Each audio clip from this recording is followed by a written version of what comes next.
the eye of the tiger. What's up, everybody? My name is Wolverguy. Welcome back to the Friday Weekly Update. Today's going to be a really short video because I got stuff to do here in a little bit, so I don't have time to play a game for you guys today. I know, I'm sorry, but I will try and get the game play for you guys next week. I just want to show you what's new. There's really not much of a difference, but there's one thing I want to talk to you guys about. When you load up Madden, and they're saying there's a new producer of Madden. Now, I don't know what's going on with this. New senior producer of Madden, question mark. I don't know what that's about. But it says Madden19 playbook. Thank you to and when EA you Sports click on for bringing it, me out to Tiburon's. Okay, I didn't know that was going to start playing shit. So I'm going to shut the fuck up. We're going to see what this is about. I have no idea what it's about. So with that being said, let's get into it. Thank you to EA Sports for bringing me out to Tiburon Studios, and to Madden lead producer Carlos Guerrero for sitting down to answer our questions. This video was made possible by the EA Game Changers program. Thank you so much for letting me come in and ask you a few questions. No problem. You tell us a little bit about your background. What brought you from Blizzard to EA Sports? I never really intended to leave Blizzard until I got contacted on LinkedIn, actually, by one of the recruiters. And it was really funny because he says, hey, where do you want to, are you interested in this job? We have an opening. What game? Madden, NFL football. I was like, oh my God, let's talk. Because, I mean, for me, growing up, I've grown up with Madden, right? Sure. And I've seen Madden, as a coach, right? First coaching and then calling games. I mean, and he's an icon, right? And the game itself has now reached that state where it's iconic. And I always said to myself, man, if I ever get the opportunity to work on Madden or work on Star Wars, I'll seriously consider leaving Blizzard, because that's it. At some point in your career, it's like, it has to be the game. It's not about anything else. It's about the game and what you're going to be doing and what we're working on. How much time in a given week do you spend just playing the game so you can understand what the average player goes through, both positive and negative? I actually spend a lot of time playing. So my schedule is, it's really packed. So I spend probably like either from 7 to 9 or 7 to 10 o'clock at night playing. I have to carve out time to play the game to kind of experience it. We call it dog fooding, right? I'm a big fan. You have to eat your own dog food so that you kind of know what are people experiencing. Every single mode going through it. What are the pain points? What are people complaining about? Because unless you actually go through it and play it, you won't understand it. Absolutely. Right. So, I'm looking at 2 to 3 hours a day. What is your philosophy on communication and your team's communication with the community going forward? Well, I mean, that's one of the things that I think, in my past life we did really well, right? So being able to be very transparent with the community, putting together a PTR where we're pushing, what's going to be coming so that people can play it and have an opinion on it and we can iterate on it, using our community team, right? I mean, as a conduit to the community. All of that is important, right? It's not necessarily having to be out there on Twitter and responding. It's more of like, okay, holistically as a whole, how do we want to approach community and how can we be more transparent, right? So you'll see things like dev diaries where you'll have, different people within the team, talking about a cool feature, because we have a lot of people here that are so passionate about the game and they're so excited to be able to just, talk about the cool thing that they worked on. Right, and I think that it's important to humanize the developers, right? Our guys are people, right? And they're passionate about this game, and they're passionate about what they make. Let's show that passion to the community, and in the same way, let's be transparent. Like if we push out a patch and it's got something that breaks, okay, let's talk about, hey, yeah, it's broken. We know it is. We're working on it, and we'll give you another update when we get closer to fixing it. Okay, guys, so I am not going to show that whole video. I don't know if I'm going to get copyrighted or not. I probably won't, but if you guys want to see that whole video, you guys can probably go on to probably Madden's website, their Twitter, whatever, and you can see it there. But that's just kind of, they're talking about what they're going to do with it. I will probably watch the full video at another time. I just don't want to show the whole video. I just want to give you guys a look into that.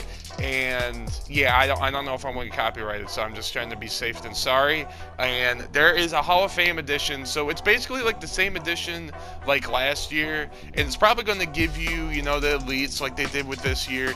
And these are the cards that look like they're going to be, I don't know, going to be in the ultimate or limited time challenge that will be on Monday. So you can see all the other ones right here that match the same card art that in the challenges, and I'll show you guys here in a second. So they're going to put Terrell Owens back in the game.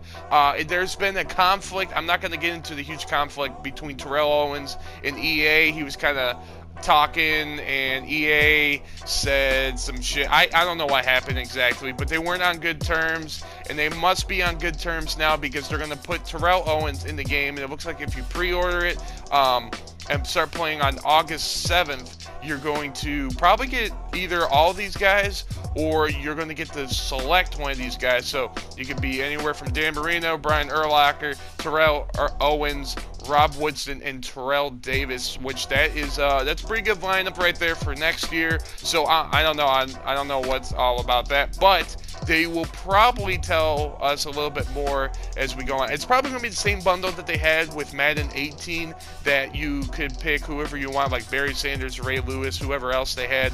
I can't remember who. And, you know, you get some points, some packs, all that stuff. But honestly, in my opinion, it's really not worth it unless you guys just pre-order the regular edition to start playing early, because you just get these cards and then later on there will be better cards out. So I think you're kind of wasting your money. I mean, you're getting the best of the best cards right out the gate until they release new stuff. But that's just my opinion. Do what you guys wish and all that's fun stuff. So with that being said, that is it for Madden 19. That is some of the leak stuff. Like I said, if you guys want to see the rest of that video, go check that out. I guarantee it's on their Twitter and website and all that. But with that being said, that is going to be the longest part of the video right there, right here.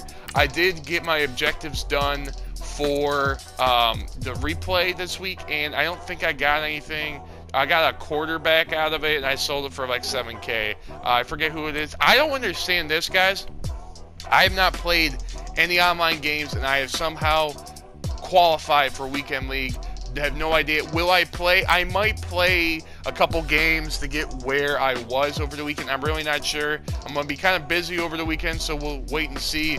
Boss battle stuff is here, obviously. So if you guys got level 1 and 2 done, you should be able to get boss battle 15 and heroic week 15 unlocked as well. They don't have any new limited time challenges. They did come out with Rob Woodson, and this challenge right here doesn't give you anything, but it gives you 26,000 coins, which is really nice.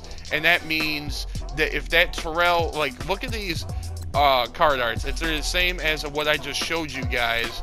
Boss battle stuff is here, and the level challenges are here as well. It doesn't look like it's going to be another double XP weekend, unfortunately, so it's going to be a little bit harder to grind for XP. I don't think I'm going to grind how I did last weekend of trying to get to 52. I'm just going to, you know, when I get that pack, I'm not going to open it until the weekend and see what legends drop and see what I can get out of it. So with that being said, we'll move on, go into the packs.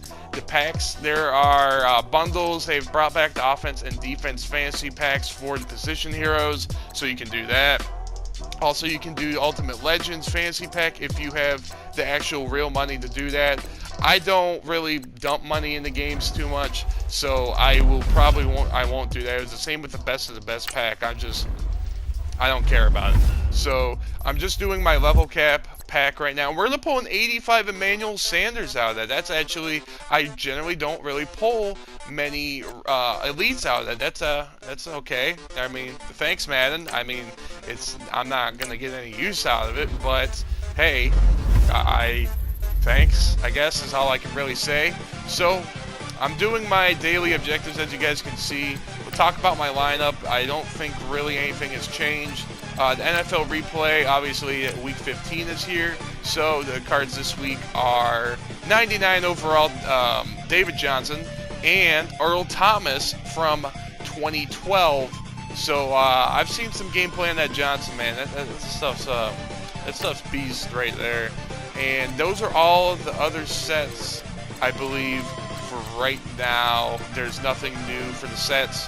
I did talk about the Champ Bailey, Sean Taylor, and the Madden Thompson in the last video. So if you guys want to go see that, go check out the midweek update, and I'll show. And you guys will see that because I'm not going to talk about it in this game or in this video because I've already talked about it in the last video. So we're going to go into the lineup, and this will be the last part of the video. Nothing has really changed with my lineup since what I showed you guys on Wednesday, but I'll go over it real quick to show you guys what is new. So I have the 99 with Damian Thomason. This guy is a beast. His trucking is a little bit better, not too much better, but his stiff arm and spin moves are crazy. Also, if I do have the time, next week I'm going to put out a Madden tips video, and then I found this out just scrolling through YouTube, which is probably, you know, a lot of people probably know about this, but now I'm going to show you guys a juke move. They call it a jump cut, and it's really not a jump cut. It's more of a sidestep. And if you guys already know what I'm talking about, then you guys don't know what I'm talking about. I will talk about that later next week. If not, if I have time later today, I will get that video out for you guys either today or tomorrow. But look for that in the future. I will have my first ever tip video out if you guys want to check that out. But everything else on offense is pretty much the same. Defense, everything is the same, other than I got the 99 Champ Bailey and the LT, as you guys saw. So I am looking pretty good right now at cornerbacks, other than this next card right here is probably going to be the one to go. I don't know, I might be able to sell him and get like Jimmy Smith out of it, or somebody that's got at least ×2 blanket coverage that's pretty decent. I don't know, I'm just trying to move stuff around as of right now, see if I can get to a 97. But I think if I'm going to need to get to a 97, I'm going to need to definitely get rid of most of my 95s. So that generally means I'm probably going to have to upgrade my right outside linebacker for that to change. My specialist, I did change it around a little bit. I'm going to see if I can actually kick farther with Bo Jackson, which I can probably do because there's more power to this card than Tom Brady. I was going to get a different, you know, punter that had better power, but there's really nothing good that's really cheap, or I'm not going to drop like, you know, 30K just to get, you know, 5+ better power and accuracy. So I'm going to keep Tom Brady for now, and we're going to have Bo Jackson on kickoffs as well, so that should put it in the end zone a little bit deeper and help out the kick return squad as well. So with that being said, I haven't changed anything with the team strategy and the visuals. I'm just running random shit as usual. But with that being said, hope you guys enjoyed the video. Hope this video wasn't too long for you guys. Let me know what you guys think about Madden 19's bundle in the comments below. Also, if you guys want to hit me up and talk to me about it or whatever, my Twitter will be in the description down below as well. With that being said, hope you guys have a great weekend. Hope you guys have a safe Memorial Day as well. I might be able to put a video out on Memorial Day. I don't know. It's going to depend on what my schedule is. With that being said, hope you guys have a great weekend, great Friday, and I will see you guys sometime next week. With that being said, take care. See you later.